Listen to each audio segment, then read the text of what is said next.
Hi guys, welcome back, and today we have your next challenge. So this is a pendulum game. So earlier on you had learned how to lunge, and you learned how to recover, and you learned how to do the step lunge and recover from that as well. So this game is going to incorporate all those things that you've learned.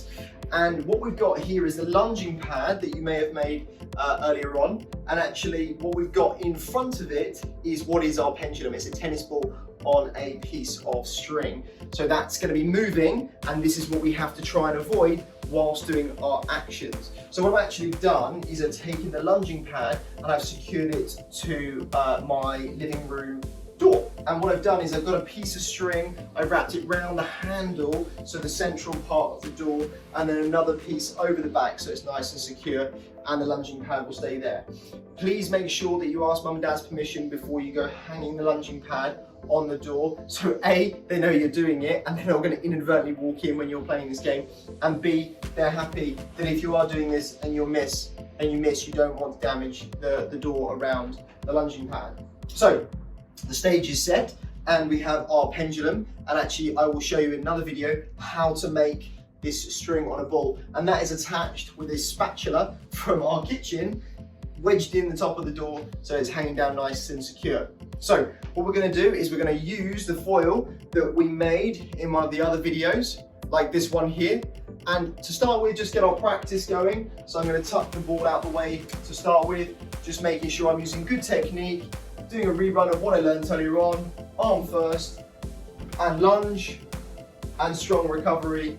And now I can take a step back, I can practice my step lunge, arm first, step, lunge and hit that target with good recovery. What I'm going to do is I'm actually going to put my foil, this foil away, the one that we've made, and I'm actually going to get out my own foil. Now it's very important when you've got your foil out that the tip always is facing the floor. Make sure that friends, family, mum and dad are out the way, even household pets, because you don't want to go waving this around and inadvertently hurt somebody. When you're doing this game, make sure the room is clear of everybody else and that no one's going to walk through the door. That's very important. Okay, so the first game with the pendulum is, all you're going to do is you're going to take it up far on the right and let it go. And as you can see, it's going to swing backwards and forward. So we're just going to practice our lunge. Fencing is about timing, and getting the timing right on our actions is very important. So I'm going to come on nice on guard position and straighten my arm and propel myself into that lunge. And I missed the ball completely, it didn't touch until I stay on the target. So that is a successful hit. I managed to avoid being hit by the ball only when it decides to stop because I'm on the target. So that's level 1 to the game. Just lunging and hitting the target without hitting the ball on the first lunge. Now, the ball stopped because I stayed in my lunge position.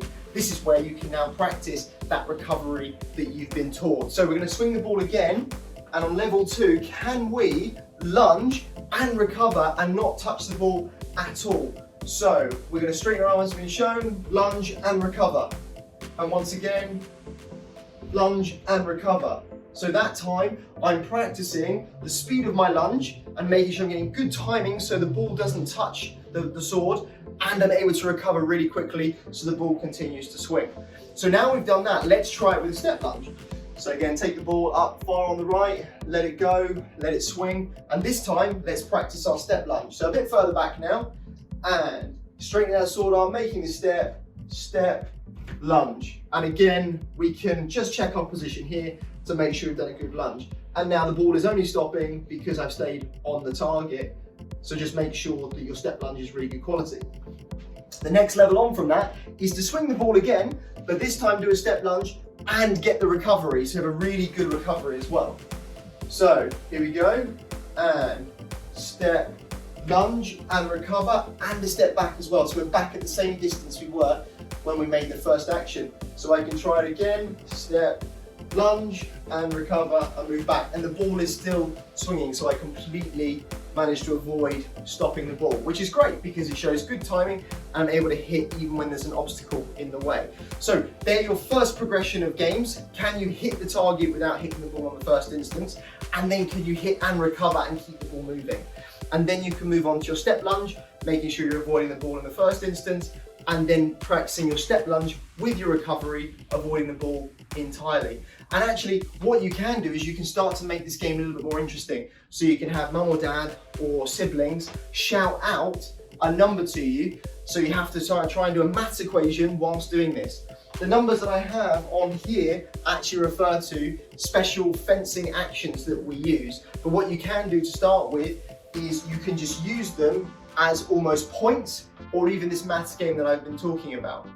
So we have 6, 4, 8 and 7. So you can swing the ball and someone could shout out 10 points. And so you lunge, hit 4, and then you lunge, hit 6, back on guard, and you scored your 10 points. There you go. So you can start to use it as a bit of a maths equation as well. So again, you could do it with step lunge, where you take the ball up, let it swing, and someone could shout 12, step, lunge, I've hit 4, recover, and step, lunge, I've hit 8 and recover. And then I've scored my 12 points. So you can really start to be inventive with this. And actually, as a last progression to this game, what you can do is actually you can take an old sock, or you can even take a glove, just like this one. This is actually a fencing glove, but you can use any glove or sock at home. And you can get mum or dad to stand by the target and drop the glove in front, and you have to time your lunge so you can pin the glove against the lunging pad. Now it's really important that mum and dad stay way back at a full arm's length so that they're not going to get hit if you happen to miss. But make sure that nobody else is around and they are stood at arm's length, and they can hold it nice and high, drop it all the way in front of the target, you lunge and try and pin the glove or the sock against the target. So they're your games, they're your progressions. Go away and enjoy.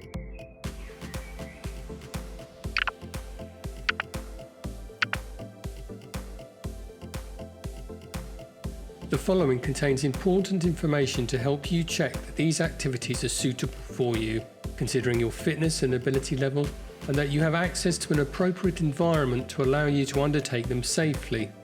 All activities are undertaken at the participant's risk.